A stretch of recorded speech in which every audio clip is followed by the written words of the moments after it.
ГСП онлайн. Городские новости сейчас. В Ухтинское отделение коммунистической партии обратились сотрудники филиала «Лукойл Инжиниринг», известного в нашем городе как Печорнепинефть. Люди бьют тревогу. Неужели наш научный центр хотят ликвидировать? Такие опасения появились после того, как в 2016 году Ухтинский НИПИ стал частью Пермского. А после того, как в апреле уже 2017 сотрудников попросили дать ответ, готовы ли они приехать в Пермь для работы и ПМЖ, те и вовсе начали паниковать. Их опасения понять можно. Сорваться из города, в котором ты живешь не первый год, в один день практически нереально.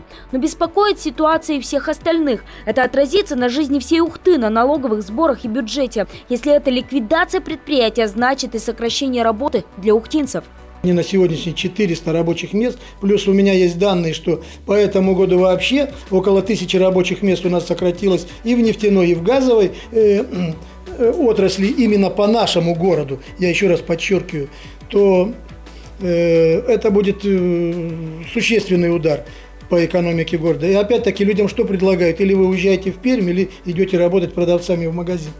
Речь идет не просто о людях с образованием нефтяников или газовиков. Это высококлассные сотрудники, по факту занимающиеся наукой.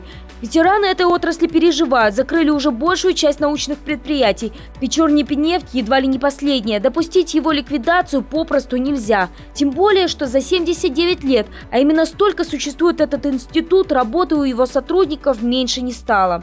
Нашему предприятию все месторождения Тимано-Печорской провинции принадлежат, плюс Архангельской области.